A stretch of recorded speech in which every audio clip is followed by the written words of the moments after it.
Hello बच्चों, आज आप लोगों की क्लास होगी एरर एनालिसिस की, जिसमें कुछ पॉइंट है, नोट्स हैं। यहाँ पर नोट पे ध्यान दीजिएगा। जो पिछले डायमेंशन टॉपिक से हैं उसका तो हम एरर स्टार्ट करेंगे। तो बच्चों बताया गया है, यहाँ पे ध्यान दीजिएगा, the average distance between earth and sun. ठीक है बच्चों, अर्थ और सन के बीच का जो डिस्टेंस होगा, एवरेज डिस्टेंस की बात कर रहा है, उसके लिए कौन सी यूनिट आप यूज करते हैं तो उसे बोलते हैं एस्ट्रोनॉमिकल यूनिट। क्या कहते हैं?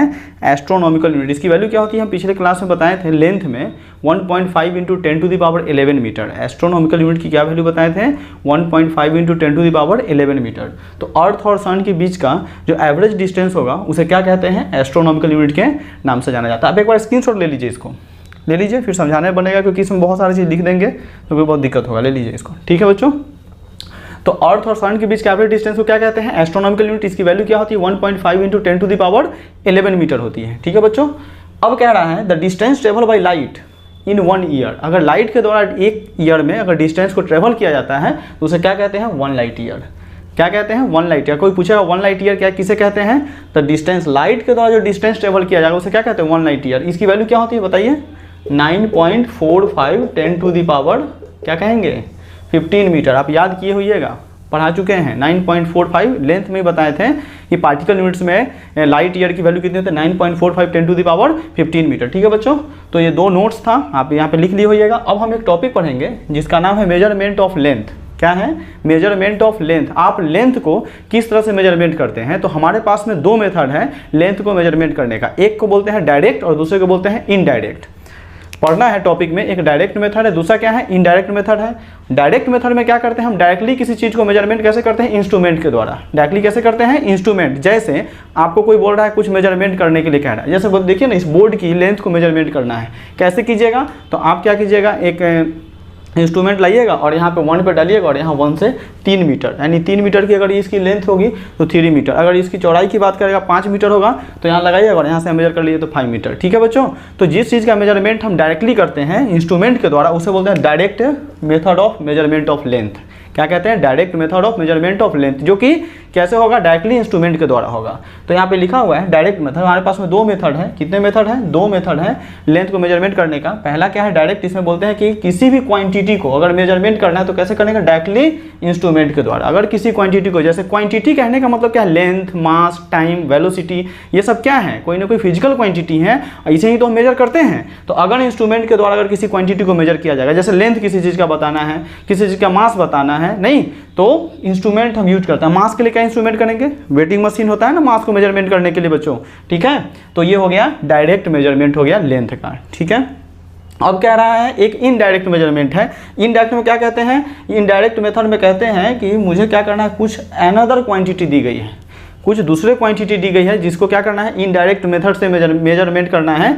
किसको करना है? उसकी लेंथ को बताना है। तो कैसे करेंगे? उसमें एक मेथड है जिसका नाम है पैरालैक्स। आप पढ़िएगा, एनसीईआरटी जाइएगा, यूनिट डायमेंशन में खोल के देखिएगा उसमें बुक में कि एक मेथड का नाम क्या है? पैरालैक्स। पैरालैक्स मेथड है जिसमें इनडायरेक्ट मेजरमेंट ऑफ लेंथ को किया जाता है। तो यहाँ पे कह रहा है वो कि पैरालैटिक मेथड से हम किसी क्या करते हैं? रिक्वायर करते हैं किसी क्वांटिटी को। ठीक है, तो इस मेथड में कहा गया है कि मेथड ऑफ पैरालैक्स। क्या कह रहा है? Method of parallax indirect measurement of क्या कहेगा? लेंथ। यानी लेंथ का जो पैरालैटिक ऐसा मेथड है जो इनडायरेक्टली क्या करता है? लेंथ को मेजर किया जाता है। जिसमें क्या करते हैं? इस मेथड में क्या करते हैं? ऑब्जेक्ट को ऑब्जर्व तो किया ही जाएगा।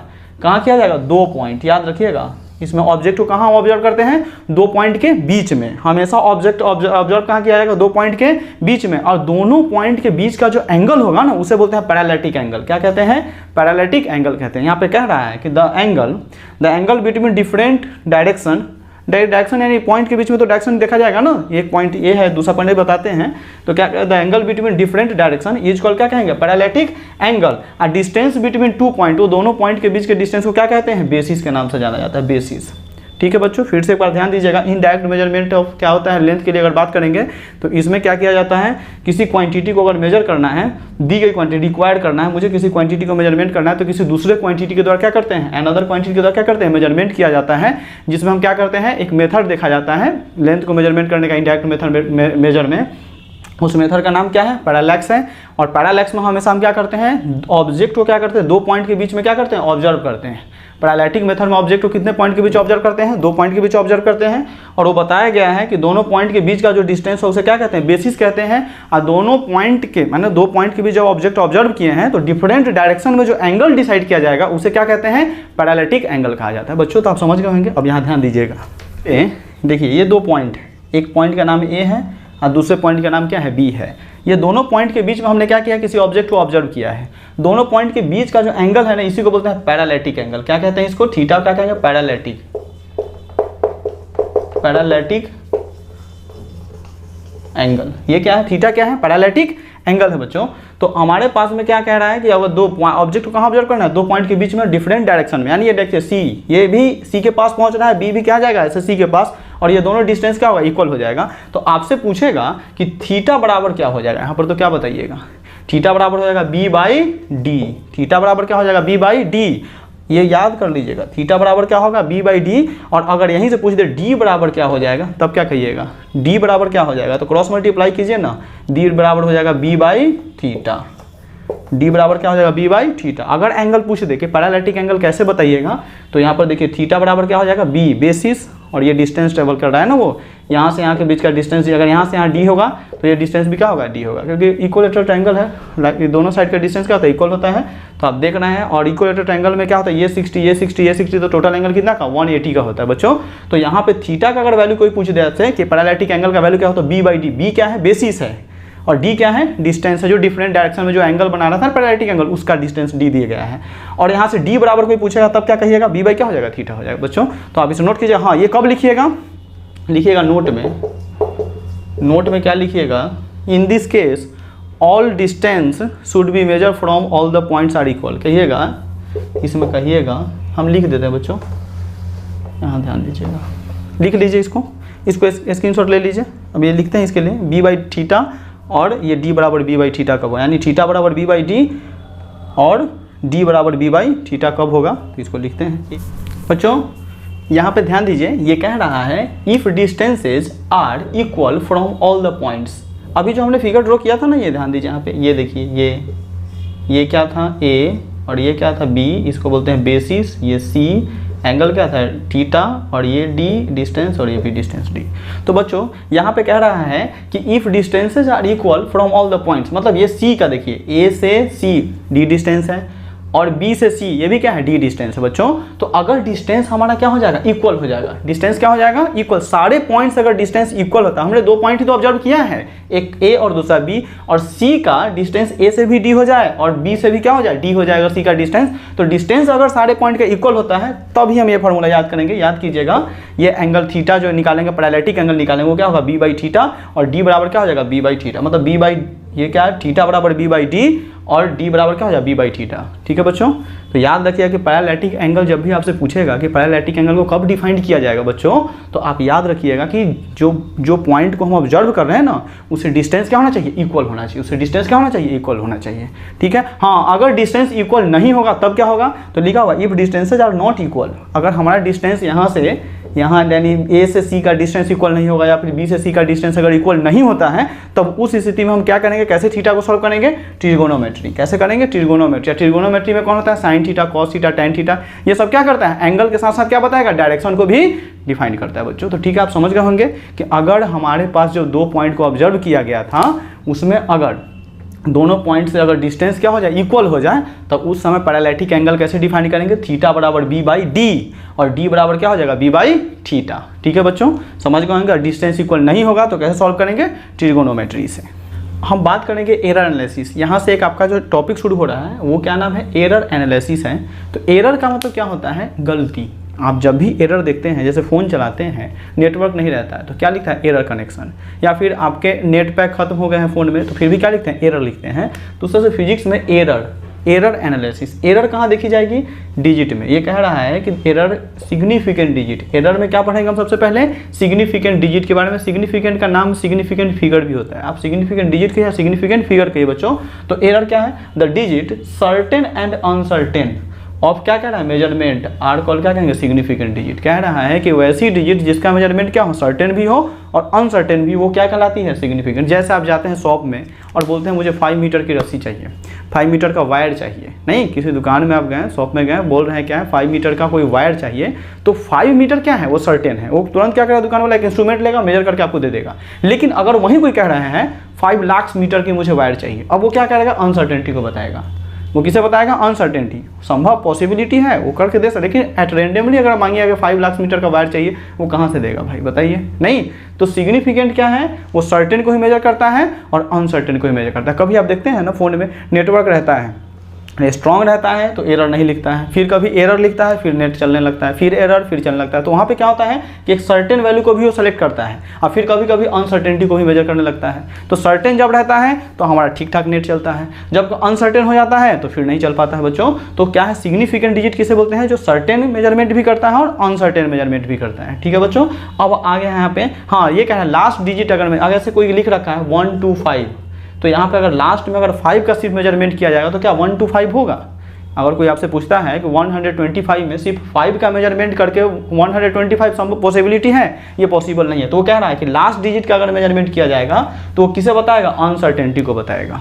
अगर कि कहीं भी लास्ट डिजिट का अगर मेजरमेंट करते हैं तो किसे बताएगा, अनसर्टेन को बताएगा बच्चों। तो याद रखिएगा कि 125 में यानी 125 में सारे को मेजर करना पड़ेगा मुझे। ठीक है बच्चों, अब चलिए नेक्स्ट आ रहा है आपका कि वी हैव फॉलोइंग, एक रूल है हमारे पास में, we have following rules for counting significant digit. Count करने का क्या कह रहा है, मुझे पढ़ना है यहाँ पे, राउंडिंग ऑफ भी पढ़ना है, कैलकुलेशन भी पढ़ना है, काउंटिंग भी पढ़ना है बच्चों। क्या है, सिग्निफिकेंट में 4 टॉपिक है।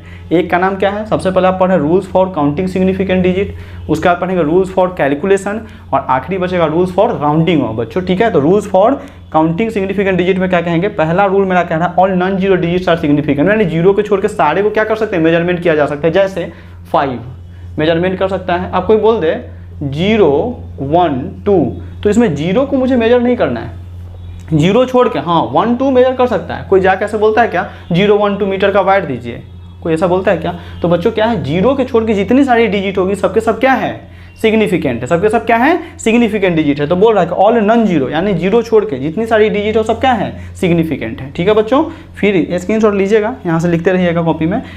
फिर कह रहा है कि 0 between 2 non zero digit sir क्या कहेंगे, सिग्निफिकेंट। 0 भी होगा और उसके बीच में 2 नॉन जीरो डिजिट होगा, वो क्या कहेंगे, सिग्निफिकेंट। जैसे आप जाते हैं किसी शॉप में, बोलते हैं 102 मीटर का वायर चाहिए, तो आपको क्या बोलना पड़ेगा, 102। तो बच्चों यहाँ पे 0 को काउंट किया जाएगा, यहाँ पर 0 को काउंट, क्योंकि 0 जो है ये क्या है, बीच में आ रहा है, 2 नॉन जीरो के बीच में 0 अगर आता है तो वहाँ पे 0 को काउंट किया, वो सिग्निफिकेंट होगा। लेकिन अगर 0 पहले आता है, 0 अगर किसी डिजिट से पहले आता है तो वो काउंट नहीं किया जाएगा। जैसे 0 1 2, यहाँ पे 0 को काउंट नहीं किया जाएगा, लेकिन 102 में 0 को काउंट किया जाएगा, यानी ये क्या है, सिग्निफिकेंट डिजिट है, सिग्निफिकेंट डिजिट है यहाँ पे। तो कह रहा है कि 0 between 2 non zero digit are, 0 भी होगा उसके बीच में 2 नॉन जीरो डिजिट भी होता है, तो उसे क्या बोलते हैं, सिग्निफिकेंट डिजिट कहा जाता है। ठीक है बच्चों, अगला है ट्रेलिंग, TRAILING। ट्रेलिंग का मतलब होता है आखिरी, लास्ट का। तो ट्रेलिंग 0 होगा, आर नॉट सिग्निफिकेंट, यहाँ पर लिख रखा है not, are not significant digit in a number without decimal. कह रहा है कि ट्रेलिंग जीरोज, जैसे देखिए यहाँ पे ट्रेलिंग जीरोज का मतलब क्या हो गया, ट्रेलिंग जीरोज का मतलब हो गया, ये देखिए 1250, ये लिख रखा है 1250। तो यहाँ पे ये 0 जो है काउंट नहीं होगा। कब होगा काउंट और कब नहीं होगा ये ध्यान दीजिएगा। बोला trailing zeros are not significant without decimal, but बोल रहा है these are significant in a number with क्या कह रहा है, डेसिमल। अगर हमारे पास डेसिमल होगा, जैसे अभी यहाँ पे 1250 में ये 0 काउंट नहीं किया जाएगा। बच्चों ध्यान रखिएगा कि अगर डेसिमल बोल रहा है सिग्निफिकेंट नहीं होगा, are not significant in a number without decimal, अगर डेसिमल नहीं है तो ये सिग्निफिकेंट नहीं होगा, यानी 0 काउंट नहीं किया जाएगा। लेकिन अगर यहाँ डेसिमल हो जाए, जैसे 1.250, अगर यहाँ पूछे सिग्निफिकेंट डिजिट कितने हैं बताइए, यहाँ कितने हैं, तो आपका क्या 1 2 3, यानी 3 सिग्निफिकेंट डिजिट है इसमें। और यहाँ पूछे तो कितने हैं 1 2 3 4, यानी यहाँ कितना हो जाएगा 4, यहाँ 0 काउंट होगा। आप ध्यान रखिएगा कि ट्रेलिंग जीरोज में जब भी ट्रेलिंग जीरोज का, ये इंपॉर्टेंट है, ट्रेलिंग जीरोज में जब भी बात पूछेगा सिग्निफिकेंट डिजिट लास्ट का जीरो काउंट किया जाएगा या फिर नहीं किया जाएगा, तो बच्चों क्या है कि अगर डेसिमल नहीं है, अगर डेसिमल हमारे नंबर में इन्वॉल्व नहीं है तो फिर ये लास्ट का जीरो काउंट नहीं किया जाएगा। अगर डेसिमल इन्वॉल्व है तो लास्ट का जीरो काउंट किया जाएगा। तो इसमें पूछेगा कि सिग्निफिकेंट कितना है, तो 1 2 3 कितना है, 3 ही सिग्निफिकेंट, क्योंकि इसमें डेसिमल नहीं है। इसमें पूछेगा सिग्निफिकेंट कितना है, तो देखिए ना 1 पॉइंट के बाद है ना 1.250, तो इसमें डेसिमल है इसलिए जीरो काउंट होगा बच्चों। तो इसमें कितना हो जाएगा सिग्निफिकेंट, 4 हो जाएगा। कितना हो जाएगा, 4 हो जाएगा। तो बच्चों आप समझ गए होंगे। अब एक आखिरी आपका है पावर ऑफ 10, ध्यान रखिएगा इसमें 3 हो गया है। चौथा पॉइंट यहाँ है पावर ऑफ 10, याद रखिएगा power of 10 are not significant digit. जब भी कोई पूछेगा आपसे पावर ऑफ 10 लिख लीजिएगा। फोर्थ पॉइंट, पावर ऑफ 10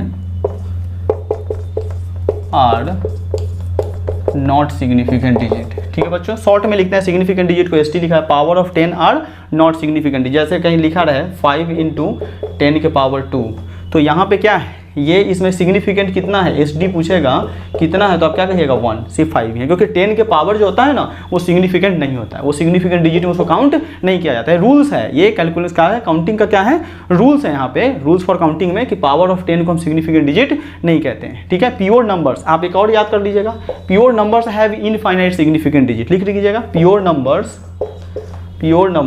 एक मिनट बच्चों, प्योर नंबर्स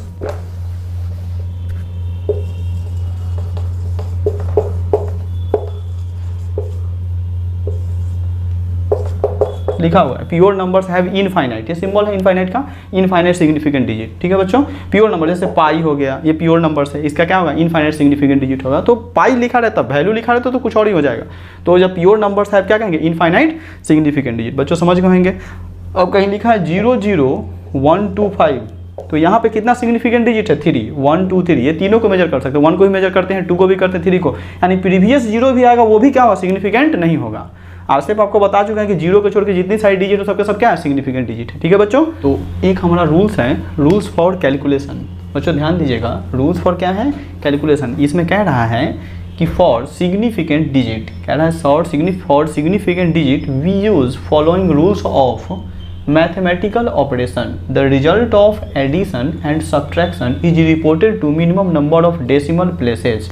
बच्चों कह रहा है कि अगर हमारे पास, देखिए ये कैलकुलेट करना है, कैलकुलेशन का रूल है, इसमें कह रहा है कि एडिशन हो, मैथमेटिकली क्या हो, मैथमेटिकल ऑपरेशन में क्या हो, एडिशन हो या सब्ट्रैक्शन हो, तो डेसिमल के बाद कम से कम नंबर को क्या करना है, इन्वॉल्व करना है। बच्चों क्या करना है, कम से कम नंबर को इन्वॉल्व करना है। जैसे मान लीजिए कि लिखा हुआ 9.467, इस तरह से लिखा, आपको ऐड करना है इसमें, चलिए 2.216, आप क्या कीजिएगा बताइए, इसको ऐड कीजिए, तो ऐड कीजिएगा तो क्या हो जाएगा, 7 और 6 क्या ऐड हो गया, क्या हो जाएगा 13, यानी 13 का 3 1 और 7 और 8 हो जाएगा, और इधर क्या हो जाएगा 6, बताइए बच्चों, पॉइंट, और ये क्या हो जाएगा 11।